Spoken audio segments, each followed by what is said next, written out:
Shabbat Shalom. This week in Eretz Israel, we're reading Parshat Masay. And Parshat Masay, the last parsha in the book of Midbar, begins with a long, long list of all the way stations, all the place names of the places where Bnei Israel camped during their sojourn in the desert on their way to Eretz Israel after leaving Egypt. And it struck almost all the Meforshim that this seems to be superfluous. The Torah is a once in not a lifetime, once in the lifetime of the world event in which HaKadosh Baruch Hu gives to humanity by way of Moshe and the Jewish people a document which tells us how to live our lives and what life is all about. Why should it be full of what seems to be superfluous details of the itinerary, all the places that Bnei Israel pitched their tents? Rashi begins his commentary by asking, Lama nichtavu masot elu? Why were these written down? Why does the Torah have to tell us these seemingly insignificant details instead of giving us moral and ethical precepts? Rashi tells us that it's to teach us once again of God's chesed, God's loving kindness and mercy for us. Because when we tend to talk about the sojourn of Bnei Israel in the desert, we tend to think of people who are, pitching their tents every day. They never stay any place more than a day or two and are always on the move, and it's extremely unsettling. But when we actually go through the place names and make a calculation of how long they were in each place, we see that it wasn't so bad. There were maybe 20 places or so in the course of 40 years. Some places who were there for dozens of years. So see that what seemed to have been a sort of be on the move continuously for 40 years, it wasn't that way at all. Interestingly enough, the Rambam, who is known for taking biblical passages in an allegorical fashion, not according to their pshat, according to their plain sense meaning,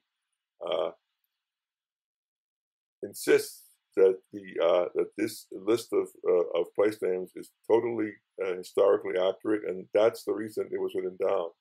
The Torah wanted to have us a document listing all the place names that Bnei Israel were at. Why? Well, he almost prophetically said that there would come a time where people would, deny that this journey through an inhospitable desert, a place that, as the Torah tells us, was fit only for scorpions and snakes and not for human beings, would, deny that it happened. They are so, these type of people, we have them around today. They are so sure that this is simply a fairy tale, and they can prove that if you go down now into the desert, you see, okay, it's a little hot, it's a little dusty, but there's places to eat and drink and rest. Bedouin don't live in such terrible situation, the conditions. So they would have said that that's basically what the Jews were like for 40 years. So the Torah listed the place names so that someone could go there and see the places and see that they were exactly as the Torah tells us, places were not fit for human life. He tells us again that this has to do with his theory of miracles. Miracles, basically have to be seen to be believed. If you see the miracle, you know that it happened. But if you hear about the miracle, well, you can start to wonder, well, maybe it wasn't exactly as they told us, So this is the reason why the Torah wanted to give us here an historical document, a precise, accurate listing of the place names, so that we could go and check it out and see that the desert in which the Jews were maintained by God's grace for over 40 years was exactly as inhospitable as the Torah tells us.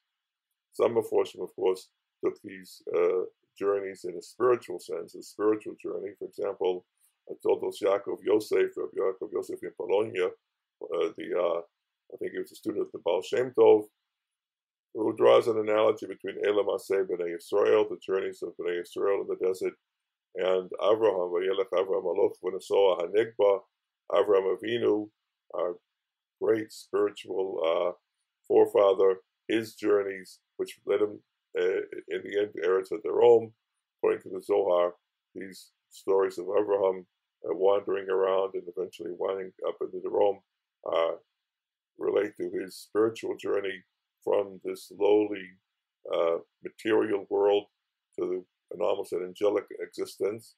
And basically, this is what, life is all about for us. We're all on spiritual journeys.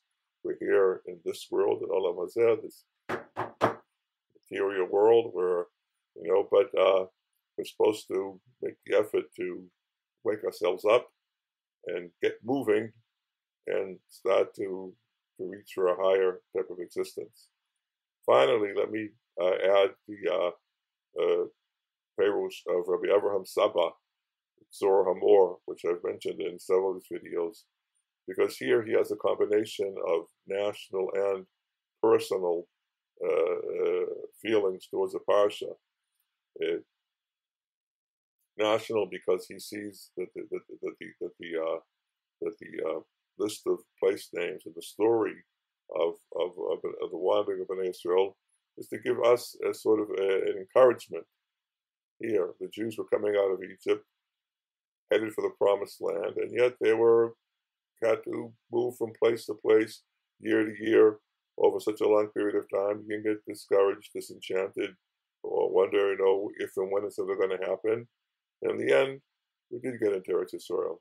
So also in our exile, in our exiles, especially this longest exile, which has still not come to an end, we should not lose heart, and we should realize that though we are moving around from place to place, sometimes voluntarily emigrating, sometimes being kicked out, being expelled, the Gula will come. And Rav Avram Saba was one of those who was expelled. As I mentioned, he was one of the people who were expelled from Spain, went to Portugal, because Jews tend to think that we'll just go next door and wait for this whole storm to blow over, and usually doesn't blow over. And he wound up going to Morocco, and finally he was, I think he was on his way to Italy, where he died on board a ship. And he mentions there that he mentions in the Parshat his own tribulations. I'll read you just a line or two where he talks about the Eretz Israel, the Hutzel Aretz. Of course, all Jews were kicked out of Eretz Israel, especially after the Roman conquest and the Bar Kokhba revolt. Me'atzot Mitzofrat, the Sfarad. He may have been one of many Jews from southern France who emigrated to Spain, and they took on names like Sorfati or Franco, which are basically Sephardi Jews whose ancestral origins go back to France. And Umi Sarai the Malchut Yishmael, and then he says, "V'nei kol hamon Yisrael mikol galut Sfard the Malchut Fas." He in the word Fez, this large city in Morocco, he saw all of the Jews, the whole Spanish diaspora there, after having been kicked out of Spain and against Portugal.